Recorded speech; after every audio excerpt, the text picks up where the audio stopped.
Aujourd'hui, je me disais comment on intervient après les docteurs à Toms, quand il a pris 5 dimanches en train de nous parler comme un docteur. Il nous donne des documentaires et puis il nous remet vraiment à niveau, il défie notre foi, il remet en place, il défait notre... Vous vous rappelez des charbons, les charbons là qu'on croyait mettre sur la tête. Donc il vous tourne dans tous les sens. Et puis je me disais, waouh, comment on fait? Mais bon, par la grâce de Dieu, j'ai la conviction qu'aujourd'hui, quelqu'un sera béni par cette parole. Amen. Parce que de toutes les façons, ce n'est pas ma parole, c'est la parole de Dieu. Nous allons lire, je vous invite à ouvrir vos Bibles dans le livre d'Éphésiens, chapitre 5, versets 15 à 17. Nous allons lire la version Louis II et puis nous allons lire la version Semeur. Et puis nous allons aussi lire les livres d'Éphésiens, chapitre 3, versets 12 à 14. Je commence par Éphésiens 5, 15, 17.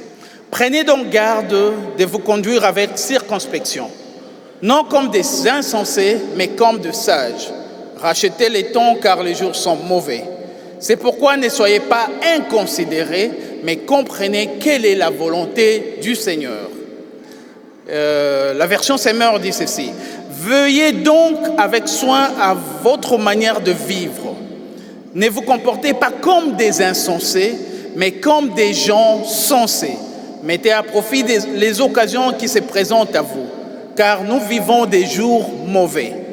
C'est pourquoi ne soyez pas déraisonnables, mais comprenez ce que le Seigneur attend de vous. Philippiens 3, 12 à 14, je lis.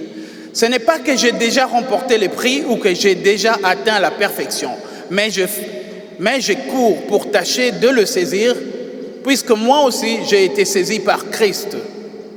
Frères, je ne pense pas l'avoir saisi, mais je fais une chose, oubliant ce qui est en arrière et me portant vers ce qui est en avant, je cours vers les buts pour remporter le prix de la vocation céleste de Dieu en Jésus.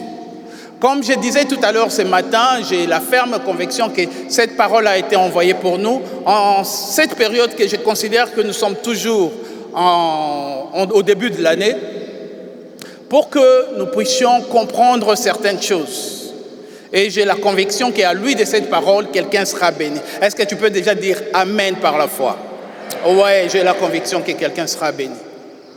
Donc, qu'est-ce que je veux dire? Le thème de mon message, il est lequel? Je l'ai tiré justement du passage que nous venons de lire dans le livre d'Éphésiens, où Paul exhorte les Éphésiens à pouvoir se conduire de manière digne de leur appel. Il dit, veillez donc à la manière dont vous vous conduisez, pas comme des insensés, mais comme des gens qui comprennent, qui rachètent les temps, car les jours sont mauvais. Personne ne pourra me dire le contraire. S'il n'y a jamais eu un temps qu'on peut se dire que les temps sont mauvais, nous sommes en plein dedans. Il y a 3 ans, on ne s'imaginerait jamais qu'on pourrait vivre une période comme celle-ci, où tout le monde, même pour embrasser le sien, ça devient un problème. Vous vous rendez compte?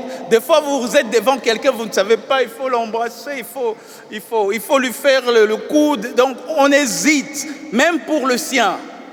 Donc, moi, j'ai un oncle paternel il a 85 ans maintenant, mais des fois, c'est ton père, tu veux l'embrasser, mais en même temps, tu te dis, je dois les protéger. Donc, les jours, ils sont ceux-là. Nous vivons dans ces jours-là, où vous vous réveillez, vous vous attendez que non, il y a eu autant de morts ici, il y a eu une catastrophe là-bas, il y a eu réchauffement climatique, on nous bombarde, au point demain on va nous dire, il y a encore un variant, les jours sont mauvais. Alors, dans tout ça, la Bible nous exhorte. Il dit, comprenez quelle est la volonté de Dieu. Marchez pas comme des insensés. Cela veut dire quoi? Ça veut dire que si vous ne comprenez pas quelle est la volonté de Dieu, l'implication est simple, selon ces passages de la Bible, que vous êtes déraisonnables. Vous êtes des gens inconsidérés. Vous êtes des insensés. Ne pas connaître la volonté de Dieu, c'est de faire de vous, quand vous ne connaissez pas la volonté de Dieu, selon ce passage de la Bible, on nous dit que nous sommes déraisonnables, de ne pas connaître la volonté de Dieu. Alors le thème, comme je le disais, comprenez quelle est la volonté de Dieu. C'est cela mon thème de ce matin. Alors la volonté de Dieu, si on doit le définir simplement, ou la volonté, définissons d'abord la volonté selon le passage, le dictionnaire. La volonté, c'est une faculté de se déterminer par rapport à des actions et à le réaliser. Aussi simple que ça, pour ne pas se compliquer. C'est que désire un individu, c'est ça sa volonté. Et Dieu a des désirs pour nous. Et nous devons comprendre cette volonté. Parler de la volonté de Dieu, c'est dire c'est à quoi Dieu prend plaisir. C'est que Dieu a décidé de faire. Ce que Dieu a décidé de faire, c'est sa volonté. Vous allez comprendre que la Bible, c'est Paul, quand il écrit aux Éphésiens. Il n'écrit pas parce qu'il y avait des problèmes comme fut le cas avec les Corinthiens. Ce n'était pas en réponse à des questions ou bien à des défis qu'ils vivaient. Non, c'était une église suffisamment stable, mature, mais Paul a trouvé quand même bon, se trouvant en prison, de pouvoir écrire. Parce qu'il s'est dit, il y a des choses que je pense pouvoir vous communiquer à ce stade de votre croissance, de votre foi. Vous devez, en plus de ce que vous avez reçu Christ comme Seigneur et Sauveur, en plus du fait que vous êtes mature, mais je voudrais au-delà de ça vous communiquer certaines choses. Et il a dit quoi? Il a commencé, quand vous lisez l'épître, vous étudiez la lettre de Paul aux Éphésiens, c'est séparé en deux.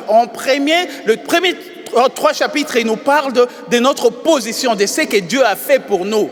Il nous a rachetés du royaume de ténèbres, il nous a transportés au royaume du Fils de son amour.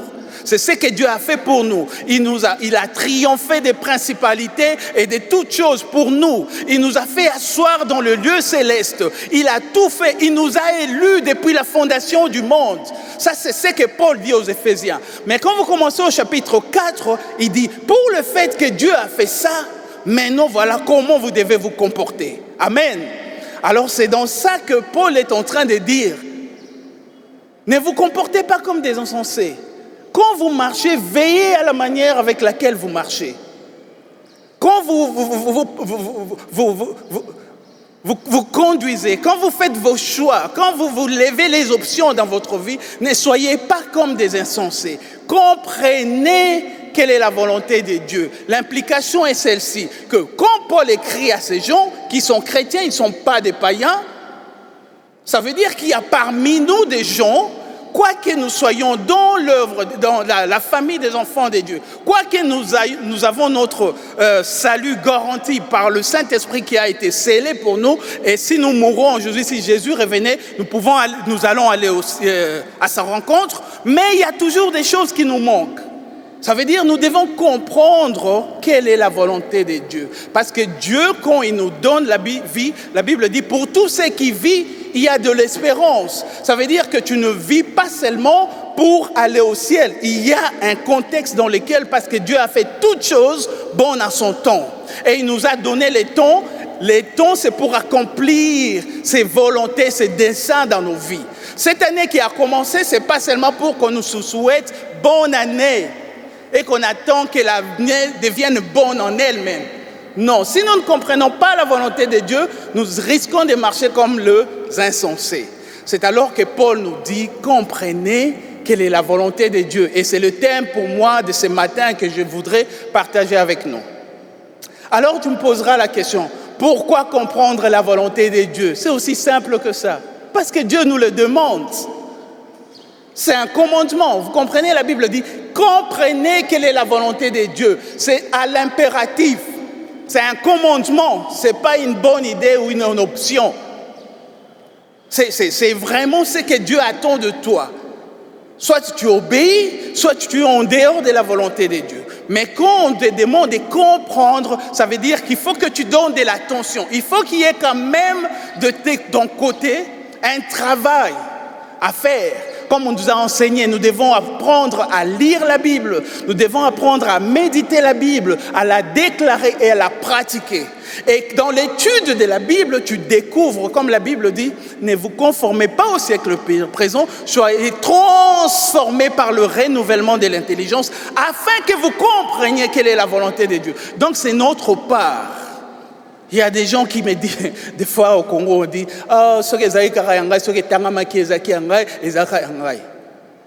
mais d'abord, tu n'as même pas lu où est-ce que c'était écrit. Tu ne comprendras pas et tu vas mourir sans que tu aies procédé les bénédictions que Dieu avait pour toi. Donc c'est simple. Pourquoi comprendre la volonté de Dieu? Parce que Dieu nous le demande. Il y a un frère qui m'a dit, pasteur, il n'y a pas très longtemps, pasteur, les voies de Dieu sont insondables. Comment ça? Comment est-ce qu'un Dieu peut nous demander de comprendre sa volonté et en même temps il est en train de nous cacher? Il me dit, mais on est en train de suivre une série en ces temps-là qu'on a appelé l'homme spirituel. Et nous avons lu dans 1 Corinthiens 2,12, on dit, or nous n'avons pas reçu l'esprit du monde, mais l'esprit des dieux, afin que nous connaissions les choses que Dieu a données par sa grâce. L'Esprit de Dieu sonde même les profondeurs de Dieu et Dieu nous a donné l'Esprit de Dieu afin que nous connaissions les choses que Dieu nous a données par sa grâce. Amen. Ça veut dire la volonté de Dieu ne doit pas être étrangère à notre compréhension. Ça ne doit pas être des choses telles que les enfants de Dieu. La Bible dit, les enfants d'Israël, eux, ils avaient compris les œuvres de Dieu. Mais Moïse comprenait les voies de Dieu. Moïse avait compris les voies de Dieu. C'est pourquoi il ne gesticulait pas quand il y avait une crise. Mais les enfants d'Israël, eux, ils ont compris tout simplement les œuvres de Dieu. Tant que Dieu n'avait pas fait, ils commençaient à s'agiter. Mais c'est lui qui comprend les voies de Dieu. Même quand Dieu n'a pas encore agi, il sait que je connais ces messieurs. C'est comme ça qu'il marche. Il ne m'a jamais déçu. Il m'a dit qu'il ne me délaissera jamais. Il ne m'abandonnera jamais. Même s'il n'agit pas par ma perception, je sais qu'il est fidèle. Mon Rédempteur est vivant. Il s'élèvera le dernier. Il faut connaître ces dieux. Alors ça, c'est d'une évidence que parce que Dieu nous le demande, comprendre la volonté de Dieu. Mais mon premier point que je voudrais partager avec vous, pourquoi comprendre la volonté de Dieu? Tout simplement parce que quand vous comprenez la volonté de Dieu, vous ne vous ennuierez jamais. Quand vous comprenez la volonté de Dieu, vous ne vous ennuierez jamais. Ça veut dire que vous avez tellement compris, vous avez compris pourquoi Dieu vous a créé, vous serez tellement focalisé à ces choses qu'il n'y aura pas de temps d'ennui. Parce que les gens qui s'ennuient, parce qu'ils ne comprennent pas c'est pourquoi Dieu les a appelés. Mais quand tu comprends la volonté de Dieu, tu ne t'ennuies jamais. Il y a de la joie à marcher dans la volonté de Dieu. Il y a tellement de joie. Il y a des gens, quand ils s'ennuient chez eux, ils viennent chez toi. Et ils commencent à dire, je n'avais rien à faire, c'est pourquoi je suis venu peut-être te rendre visite. Donc tu veux que moi aussi je ne fasse rien à ta compagnie, qu'on ne fasse rien parce que toi tu n'avais rien à faire. Je suis désolé, moi j'ai des choses à faire. Oh non, il y a des jeunes gens, mais je n'ai jamais compris comment tu peux sortir de ta maison, prendre la chaise et te mettre sur l'avenue. Je n'ai jamais compris ces phénomènes-là. Parce que là, il y a déjà des véhicules qui passent, tu respires toute la poussière et tout ça. Ce sont des gens que moi je me dis, bon, peut-être les contextes sont différents, mais moi ça n'enregistre toujours pas. Oh, je prends de l'air à ne rien faire. Ce sont des gens qui ne comprennent pas la volonté de Dieu. Quand tu comprends la volonté de Dieu, tu ne t'ennuies pas. Tu as tellement hâte de pouvoir le réaliser. Tu veux vraiment le faire. La Bible dit, la joie de l'Éternel est notre force. Quand tu comprends la volonté de Dieu, tu es dans la joie. La Bible dit, heureux l'homme qui ne marche pas selon les conseils des méchants, qui ne s'arrête pas sur la voie des pécheurs, qui ne s'assied pas accompagné des moqueurs, mais qui trouve son plaisir dans la loi de l'Éternel et qui le médite jour et nuit. Et il continue, il est comme un arbre planté près d'un ruisseau d'eau qui porte ses fruits à sa saison et dont le feuillage n'effleure point. Et ce qui j'aime dans ça, la Bible dit, tout ce qu'il fait lui réussit. Waouh! Et je ne sais pas, mais je peux me tromper. Je ne voudrais pas non plus me vanter, mais la Bible dit, c'est lui qui s'est glorifié dans le Seigneur. Je ne me rappelle pas de la dernière fois où j'ai fait quelque chose et j'ai échoué. Non, je ne me rappelle pas, je vous le dis sincèrement. Ne pas vous le dire, j'aurais menti. Mais quand je fais mes études, j'ai réussi, je distingue. Quand j'entreprends quelque chose, ça peut peut-être tarder à se réaliser. Il y aura peut-être un retard. Et en fin de compte, on réussit toujours. Ce qui est né de Dieu triomphe du monde. Et la victoire qui triomphe du monde, c'est notre foi. Pourquoi les enfants de Dieu doivent trouver la défaite comme on ne sait jamais, hein? Comment tu ne peux pas savoir? Tout est clair dans la Bible. Comment tu peux dire on ne sait jamais?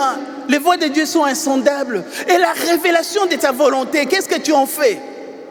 Il y a quelqu'un qui disait, je sais en qui j'ai cru. Comment tu ne peux jamais savoir? Tu ne t'ennuies pas quand tu connais la volonté de Dieu. Amen. La joie de l'Éternel est notre force. Ça veut dire, quand tu fais de la volonté de Dieu, il y a cette joie-là qui vient, qui te booste à pouvoir faire plus. On va en parler. La joie, c'est un fruit de l'esprit. La joie, c'est une facette du fruit de l'esprit. Parce que quand on parle dans Galates 5, 22, on dit le fruit de l'esprit, c'est l'amour, la joie, la paix, la tempérance. C'est le fruit. La joie est une facette du fruit de l'esprit. Et la Bible continue. Contre ces choses, il n'y a aucune loi. Ça veut dire, quand tu fais la volonté de Dieu, tu as de la joie, il n'y a aucune loi qui peut se mesurer contre toi. Il n'y a aucune façon de faire du monde qui peut venir et entraver la réalisation du plan de Dieu dans ta vie. La joie de l'Éternel est notre force. Donc, quand tu fais la volonté de Dieu, tu ne t'ennuies pas. Deuxièmement, quand tu fais la volonté de Dieu, tu deviens une source de bénédiction. Tu ne pourras jamais devenir une source de bénédiction en dehors de la volonté de Dieu. Même pas. Bon, ne parlons même pas des sources de bénédiction. Juste le fait d'être béni. Tu ne seras jamais béni en dehors de la volonté de Dieu. D'abord, qui va te bénir? Parce que c'est Dieu qui bénit. Qui va te bénir? Et j'ai un message pour vous. Le plus bas niveau de la vie chrétienne, je crois l'avoir déjà dit ici, le plus bas niveau de la vie chrétienne, c'est d'être béni. Ça, c'est le plus bas niveau. Parce qu'il nous a déjà bénis de toutes sortes de bénédictions célestes, spirituelles dans le lieu céleste. Le plus bas niveau de la vie chrétienne, c'est d'être béni. Le niveau le plus élevé de la vie chrétienne, c'est de devenir une source de bénédiction.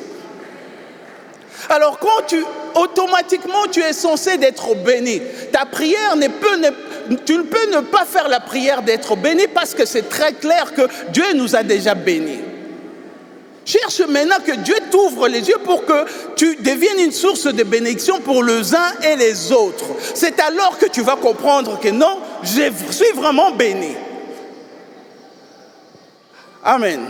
La Bible dit dans Genèse 12, 1, 2, la Bible dit, l'Éternel dit à Abraham, va-t'en de ton pays, de ta patrie et de la maison de ton père, dans le pays que je te montrerai. Je ferai de toi une grande nation et je te bénirai, je rendrai ton nom grand et tu seras une source de bénédiction. C'est ça l'appel d'Abraham, d'être une source de bénédiction. Abraham ne pouvait jamais devenir une source de bénédiction s'il n'avait jamais obéi à la parole de Dieu.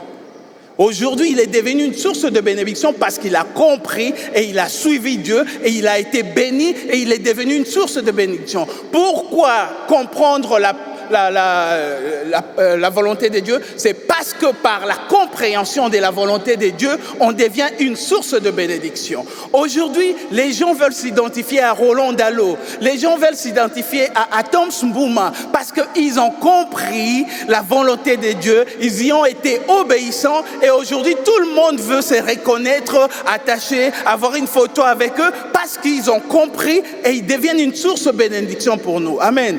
Combien de fois nous ne sommes pas fiers quand on nous demande où est-ce que vous priez? Nous disons, je prie à Fille, la cité d'exaucement, sans hésiter, parce que tu es fier de ça. Mais il y a des hommes qui ont payé du prix et qui ont compris la volonté de Dieu, et ils ont obéi, et ils ont suivi, et ils sont devenus une source de bénédiction. Jonas, si tu ne connais pas la volonté de Dieu, au lieu de devenir une source de bénédiction, tu deviens une source de frustration pour toi et ton entourage.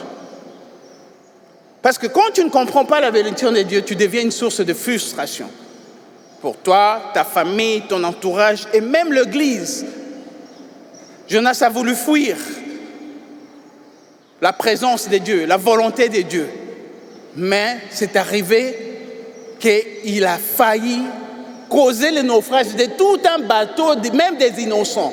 Pourquoi? Parce qu'il fouillait loin de la face de Dieu. Et je suis heureux parce que je suis en train de parler aux hommes spirituels. Parce que si tu n'es pas spirituel dans cette église, après qu'on ait entendu tout ce qu'on a eu comme message, je vais demander à ce que tu ailles voir le pasteur Eric Kyonga, il va prier pour toi. Quand tu comprends la volonté de Dieu, tu deviens une source de bénédiction. Et troisièmement, pourquoi comprendre la volonté de Dieu? Parce qu'en comprenant la volonté de Dieu, nous sommes bénis, nous sommes récompensés, je voulais dire. Votre récompense en dépend. Quand vous comprenez la volonté de Dieu, c'est alors que Dieu vous récompense par rapport à votre compréhension et à l'obéissance de la volonté de Dieu. Tout à l'heure, nous avons lu le livre de Philippiens. Qu'est-ce que la Bible dit? Philippiens.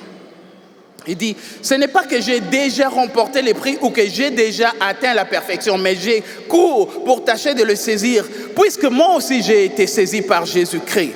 Frère, je ne pense pas l'avoir saisi, mais j'ai fait une chose, oubliant ce qui est en arrière et me portant vers ce qui est en avant, je cours vers le but pour remporter le prix de la vocation céleste de Dieu en Christ Jésus. Ça veut dire que quand l'apôtre Paul donne cette analogie, il est en train de dire que j'ai une course à accomplir.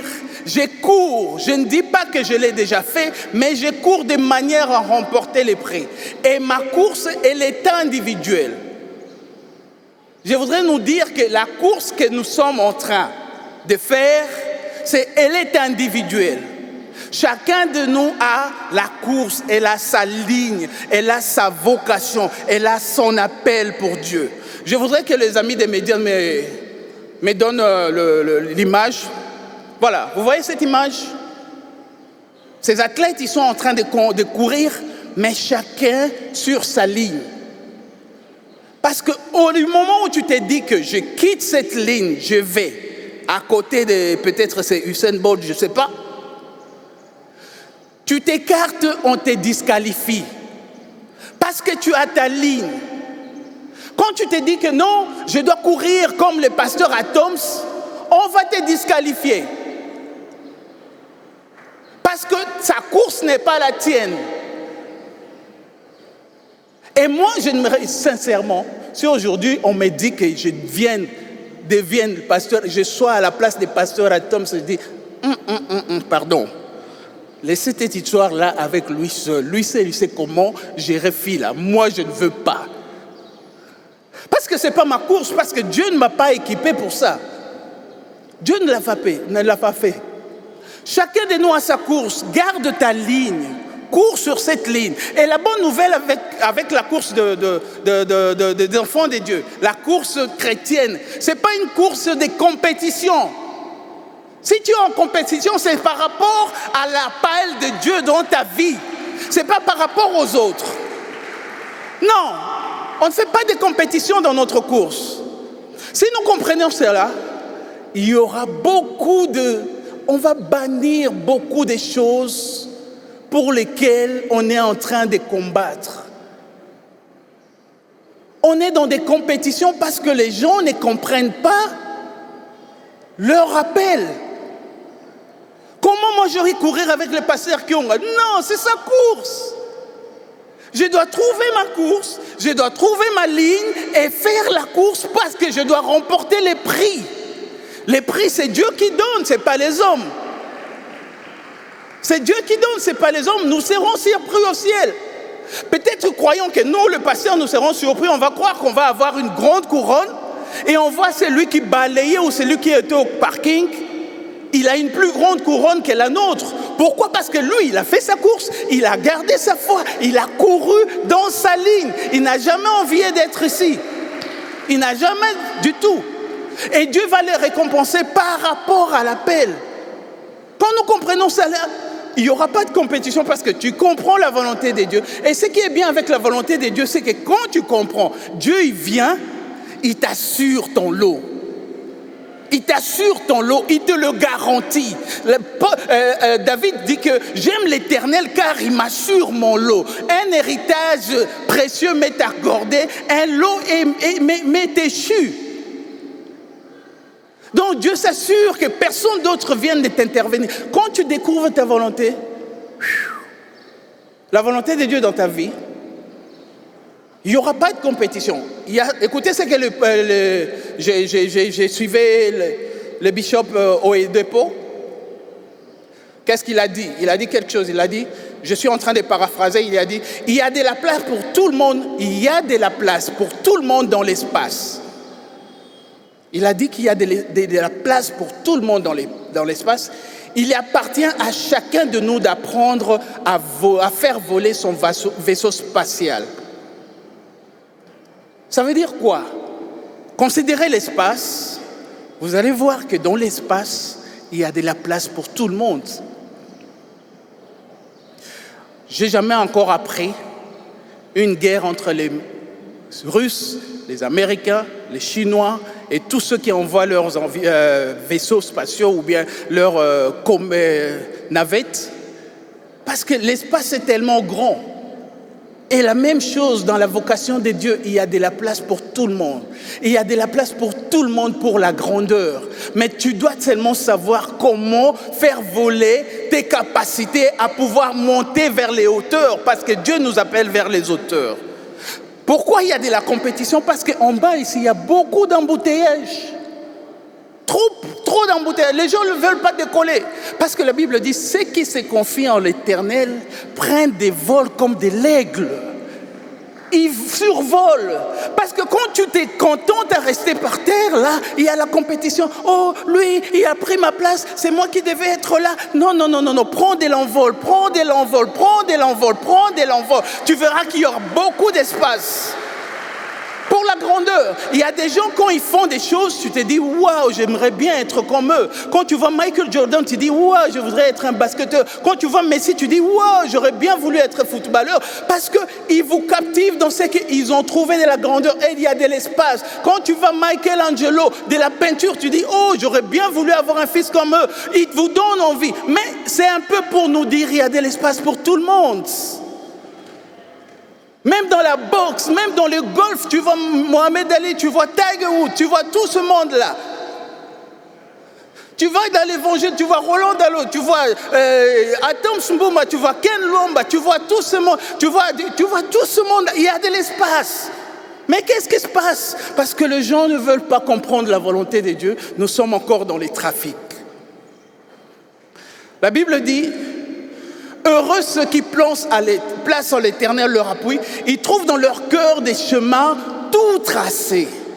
Quand tu t'appuies à l'Éternel, pas aux hommes, quand tu t'appuies à l'Éternel, dans ton cœur, tu trouves des chemins tout tracés.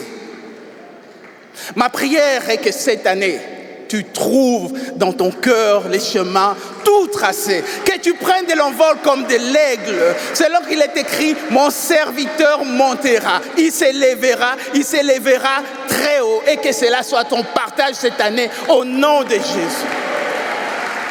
Comprenez quelle est la volonté de Dieu. Même Jésus, la Bible dit de Jésus dans Jean 17, 4, la Bible dit, j'ai été glorifié sur la terre, j'ai achevé l'œuvre que tu m'as donnée à faire. Jésus est venu faire l'œuvre que Dieu lui a demandé de faire. Vous savez, moi, à un certain moment, pasteur Kionga, à un certain moment, je pensais que j'étais musicien. Ça te fait rire, tu t'imagines pasteur Faustin, musicien. Oui, à un certain moment, j'étais convaincu, quand je grandissais, j'aimais tellement la musique. Au point où quand j'étudiais, même le maths, c'était avec la musique. Mon père venait, il dit, comment tu fais? Mais j'aimais tellement la musique, j'aimais chanter. Mais entre aimer chanter et être musicien, il y a tout un monde. Mais je me suis convaincu de ça. Et j'ai essayé. Et je suis entré dans un orchestre. Très loin d'ici. Ouais, c'était déjà dans le Seigneur, ne vous en faites pas. J'ai essayé. Ah bon, par la grâce de Dieu, fortifiez-vous dans le Seigneur. J'avais des rêves. Mais à un certain moment, j'ai essayé de jouer à la guitare. Ces doigts, ils ont souffert. Vraiment, les accords là, je n'ai jamais su. Je ne comprends pas, ça ne venait toujours pas. Je me suis dit, bon, peut-être la guitare, ce n'est pas mon truc, je vais aller au synthé. J'ai essayé le synthé, oh my goodness, ça ne marchait toujours pas. C'est tout de tin, tin, tin, tin, tin. Donc, quand on vous dit de mettre les accords, ça ne marchait pas. J'ai compris que cette histoire ne marche pas. Ce n'est pas ma course. J'abandonne. Mais au fait, je n'ai pas tellement abandonné parce que j'ai quand même acheté le synthé. Je me dis, au cas où mes enfants auront cette... Donc, j'ai délégué... j'ai délégué mon rêve aux enfants. Bref, et j'ai compris que ce n'était pas la volonté de Dieu pour moi. Imaginez que je vienne ici, je prenne le même parole que pasteur Kionga. Je commence à vous chanter. Au lieu d'aller dans la présence de Dieu, je serai une chute. Une pierre d'achoppement pour vous. Vous allez me dire, mais c'est papa avec le Calvis, il ne comprend pas que ce n'est pas sa place là-bas. Amen. Alors j'ai compris, je me suis dit, non, ce n'est pas ma place. Donnez-moi ma place. Et je ne suis pas en compétition avec lui. Ni avec le pasteur Atoms, ni avec qui que ce soit, dans leur domaine. Et quand tu comprends la volonté de Dieu, tu es un homme libre, libéré de tout complexe. Tu es libéré de tout complexe parce que tu sais qui tu es. Ce que Dieu t'a doté, les choses que Dieu t'a mis en toi. C'est ce que Dieu attend à ce que la Bible dit, la création tout entière attend avec ardeur la révélation des fils de Dieu. Quand tu retrouves les créneaux dans lesquels Dieu veut que tu sois, tu te révèles au monde. Tu te révèles au monde. Comprends la volonté de Dieu pour ta vie. Paul pouvait dire, j'ai combattu les bons combats, j'ai achevé ma course, j'ai gardé la foi. Je n'ai pas combattu le combat de Pierre, ni de Jacques, ni de quelqu'un d'autre, ni des gens. Parce qu'à un certain moment, il était aussi, Pierre, il voulait se comparer à Jean. Jésus lui a dit, si celui-là, je veux qu'il puisse rester jusqu'à ce que je revienne, quel est ton problème? Toi, viens, suis-moi. Il y a beaucoup d'entre nous, Jésus nous dit, venez, suis-moi. Il dit, oh, alors celui-là, qu'est-ce qu'il adviendra? Jésus, il dit, c'est pas ton problème. Toi, tu viens te suivre moi parce que j'ai une course pour toi, aussi spéciale que la sienne. Comprends la volonté de Dieu, tu seras béni, tu seras libéré de tout complexe. Tu vas aimer la vie. Tu vas aimer la vie. Alors, sur les quelques minutes qui nous restent, je voudrais que nous puissions nous poser des questions pour comment comprendre la volonté de Dieu. Des simples questions. Je voudrais que nous puissions être pratiques. Comment comprendre la volonté de Dieu? Des choses qui vont nous aider. La première question que tu dois te poser, c'est qu'est-ce qui chagrine ton cœur? Qu'est-ce qui te chagrine? Qu'est-ce qui te chagrine? Lisons dans 1 Samuel 17, 26, 30. La Bible dit, David dit aux hommes qui se trouvaient près de lui, que fera-t-on à celui qui tuera ces Philistins et qu'on ôtera l'opprobre au-dessus d'Israël? Qui est donc, ça c'est la frustration de David, ça c'est ce qui chagrine David. Il dit, qui est donc ces Philistins, c'est incirconcis pour insulter l'armée de Dieu vivant? Les peuples répétant les mêmes choses lui dit, c'est ainsi que l'on fera à celui qui les tuera. Eliab, son frère aîné, qui l'avait entendu parler à ces hommes, fut enflammé de colère contre David. Et il dit, pourquoi es-tu descendu et à qui as-tu laissé ces peu de brebis dans le désert? Je connais ton orgueil et la malice de ton cœur. C'est pour voir la bataille que tu es descendu. Il n'y avait même pas de bataille. Parce qu'il y avait un monsieur qui sortait et qui insultait. Il n'y avait jamais eu de bataille. David répondit, qu'ai-je donc fait? Ne puis-je pas parler ainsi? Et il se détourna de lui pour s'adresser à un autre et fit les mêmes questions. Le peuple lui répondit comme la première fois. Ce qui m'étonne, c'est que tout le monde était là. Le roi Saül était là. Tout le monde, les généraux étaient là. Mais personne ne s'inquiétait de quelque chose. Il a suffi d'un jeune homme, David, pour venir demander, mais ça ne vous chagrine pas? Donc vous êtes à l'aise que quelqu'un puisse être devant vous, celui qui n'a aucune alliance, et commencer à insulter l'armée de l'Éternel, sans savoir que ce qui le chagrinait ne chagrinait pas tout le monde. Parce que lui, il avait la royauté en lui. Parce que ces chagrins-là faisaient que c'était la réponse même au fait que c'est lui qui devait délivrer Israël. Ce qui te chagrine peut possiblement être indicateur de la volonté de Dieu dans ta vie. Moi, ça m'étonne toujours, vous savez, dans des familles, des gens qui viennent, je ne sais pas dans votre famille, mais la mienne, il y a des gens qui viennent et disent que dans cette famille, il n'y a pas d'amour. Et puis, c'est le monsieur qui se plaint beaucoup ou la dame qui se plaint beaucoup qui s'éloigne. Moi, je comprendrais que quand tu dis qu'il n'y a pas d'amour, ça veut dire que c'est quelque chose qui te chagrine. Toi qui as un conteneur d'amour, apprends-nous à nous aimer les uns les autres.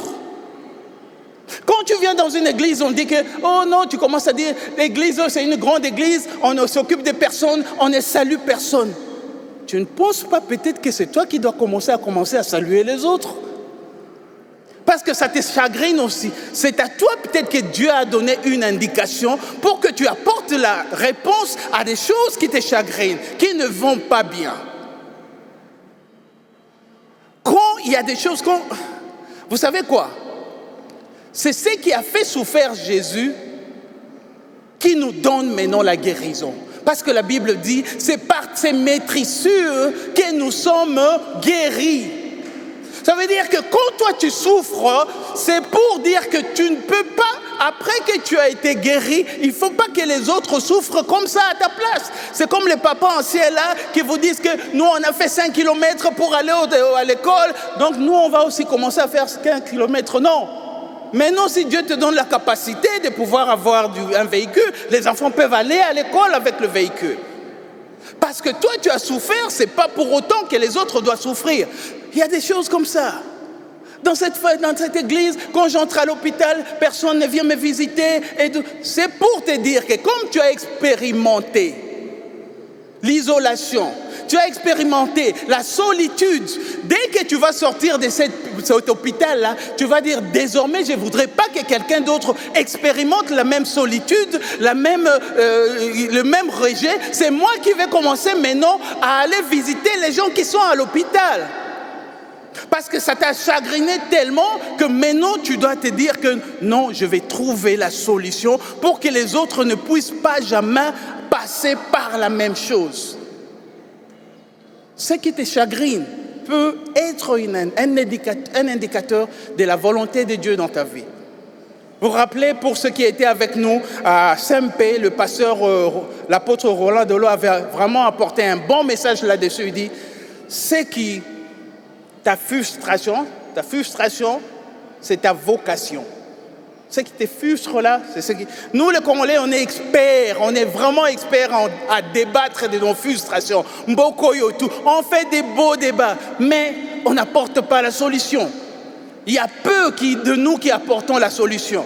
Hier, j'étais en ville, madame m'avait emmené dans courses et qu'on sort. Et puis après, en attendant, quand je l'appelais, vous connaissez les téléphones de dames, je ne sais pas. Elles sont toujours à une année-lumière de...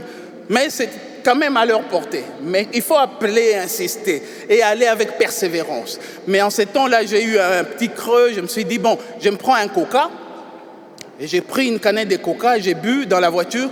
Et puis après, je devais sortir pour aller faire quelque chose. Je me dis, je ne peux pas laisser la canette dans la voiture. Je prends et je sors. J'étais vers Beautour là-bas. Je me dis, je vais aller. J'étais dans la poubelle. J'ai cherché la poubelle. J'ai tourné. J'ai retourné, j'ai cherché la poubelle. Jusqu'au moment où je vous parle, je n'ai pas trouvé la poubelle. J'ai ramené la canette dans ma voiture. Au moins, quand on parle de King Bopeto, c'est pour tout le monde. Ce n'est pas pour seulement le gouverneur. Les Bopeto là nous concernent tous. Ça veut dire chacun de nous, quand nous sommes frustrés, apportons nos solutions à des choses qui nous frustrent. Amen. Donc, ce qui te chagrine peut être un indicateur de la volonté de vie de Dieu dans ta vie. Et la deuxième question à pouvoir te poser, qu'est-ce qui vous revivifie? Ce qui vous donne la vie, qui vous redonne des forces. Qu'est-ce qui vous booste? Quand vous faites ça, vous êtes tellement boosté, vous êtes en vie, vous ne voulez pas vous arrêter. Quelqu'un d'autre peut venir vous dire, non, maintenant il est temps de manger. Qu'est-ce qui vous revivifie? Jean 4,34, la Bible dit, Jésus leur dit, ma nourriture est de faire la volonté de celui qui m'a envoyé et d'accomplir son œuvre. Et vous allez comprendre dans les contextes dans lesquels Jésus a donné cette réponse, c'est parce qu'ils étaient des voyageurs. Et à un certain moment, quand vous lisez Jean 4, la Bible dit qu'ils étaient fatigués de leur voyage. Fatigués et ils avaient faim. Jésus a envoyé, les disciples sont allés dans les environs pour aller acheter la nourriture. C'était dans Samarie.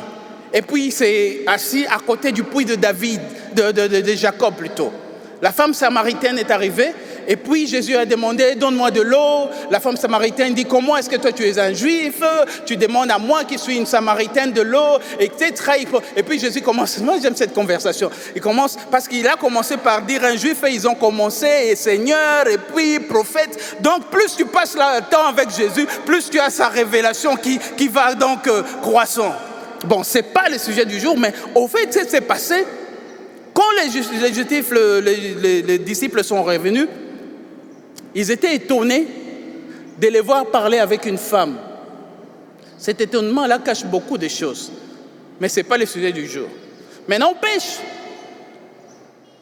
quand on dit maître, voici à manger, il faut manger. Jésus a dit, ma nourriture, c'est de faire la volonté de celui qui m'a envoyé. Qu'est-ce que Jésus voulait dire? Il y a un certain moment dans la vie, pour retrouver des forces, j'ai vraiment pas besoin de la nourriture, forcément besoin de la nourriture. Je voudrais seulement, quand je me retrouve à faire ce que je suis en train de faire, je vois une force qui vient en moi. On me redonne la vie. Je suis boosté à pouvoir encore continuer. Parce que la Bible dit, en réalité, dans l'homme, c'est l'esprit, le souffle de Dieu vivant. Quand tu es dans la volonté de Dieu, tu es revitalisé. C'est ton essence. Les pasteurs ne vous diront pas combien de fois ils sont montés ici, ils étaient malades. Mais quand ils se retrouvent sur la plateforme, ils oublient même la maladie. Ils commencent à vous prêcher comme plus que ceux qui sont même assis.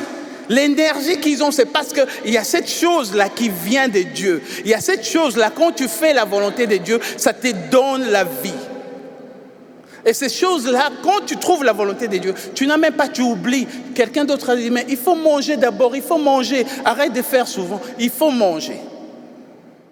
La volonté de Dieu, quand tu le retrouves, tu es revivifié. Dieu nous donne la grâce de jouir des choses qu'il nous a appelés à faire.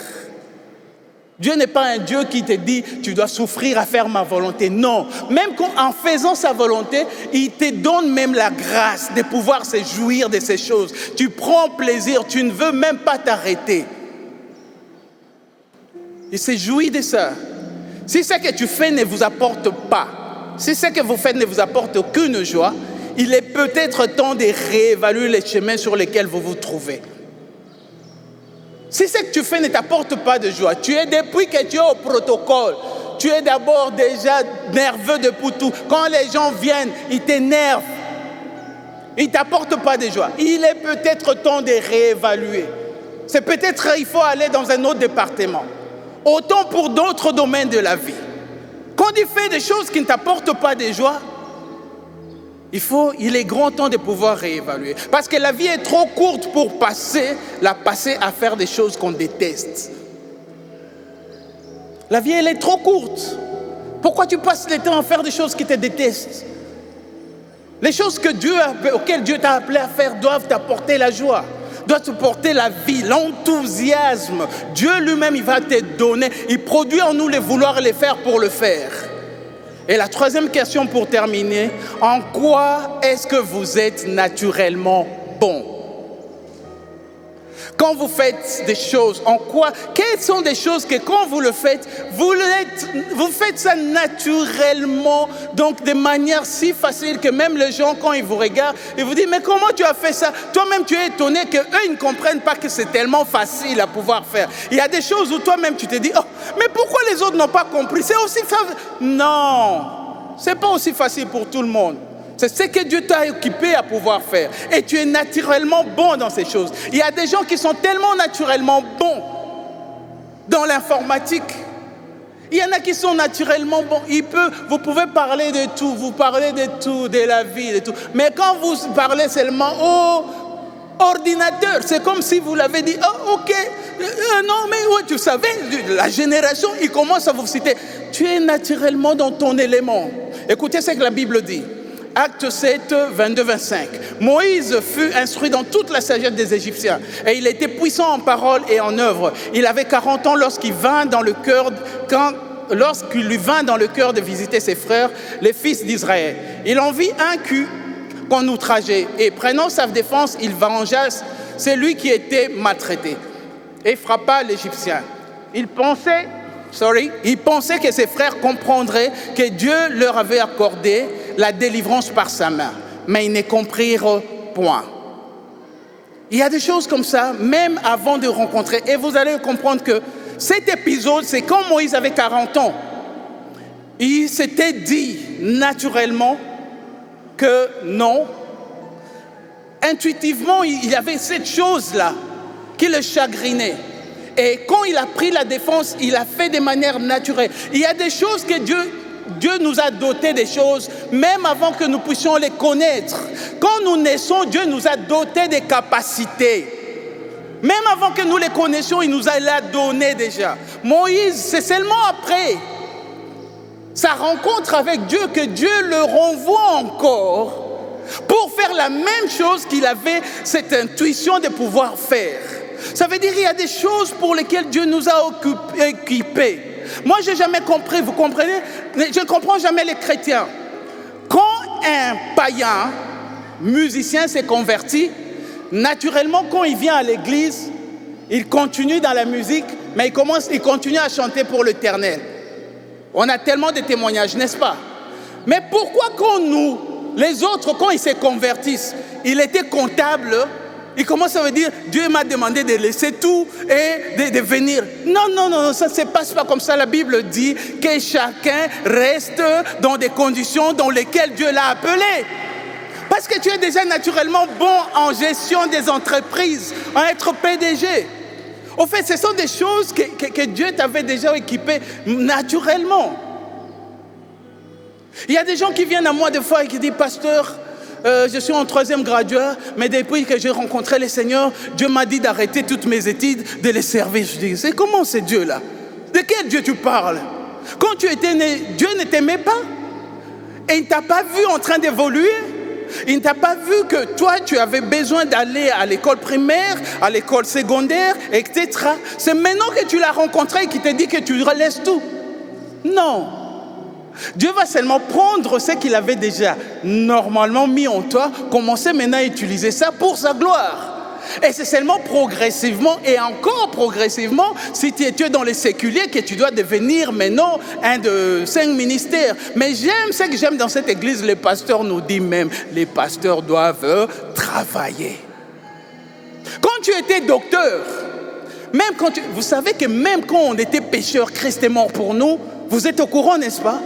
Ça veut dire que Dieu nous a aimés même quand on était pécheurs. Et il nous a dotés des choses même quand on était pécheurs. Et il veut seulement que quand tu le rencontres, quand tu étais un médecin païen, tu deviens un médecin chrétien. Il ne veut pas que tu deviennes un bishop, archibishop ou consort. Restons dans les choses que Dieu nous a naturellement dotées et que nous avons les capacités de pouvoir le faire naturellement. Et c'est cela. Et encore, ça peut être indicateur de la volonté de Dieu pour votre vie. Aussi simple que ça. Les gens avancent intuitivement vers les buts sans même s'en rendre compte avant même de rencontrer le Seigneur. Parce que Dieu nous aime tout autant que nous sommes. Tout autant que nous sommes. Alors je voudrais nous exhorter en ces jours. Pour connaître la volonté de Dieu, pose-toi des simples questions. Qu'est-ce qui te chagrine? Qu'est-ce qui est ta frustration? Qu'est-ce qui te chagrine? Pose-toi la deuxième question. Qu'est-ce que je fais qui me donne beaucoup plus de vie? Donc quand je le fais, je me sens boosté. Je ne m'arrête pas parce que je suis dans mon élément. Pose-toi la troisième question. Qu'est-ce que je fais tellement naturellement? Peut-être toi, tu ne te rends pas compte. Mais il y a des choses que quand tu fais même dans la maison, on dit que non, c'est Christian qui le fait mieux que les autres. Christian, toi, tu fais ça. C'est un indicateur que Dieu t'a donné de ses capacités et il veut que tu comprennes quelle est ta volonté et maximise sur ces choses-là. Ne soyons pas insensés. Comprenez quelle est la volonté de Dieu. Amen. Que Dieu vous bénisse et que Dieu bénisse sa parole.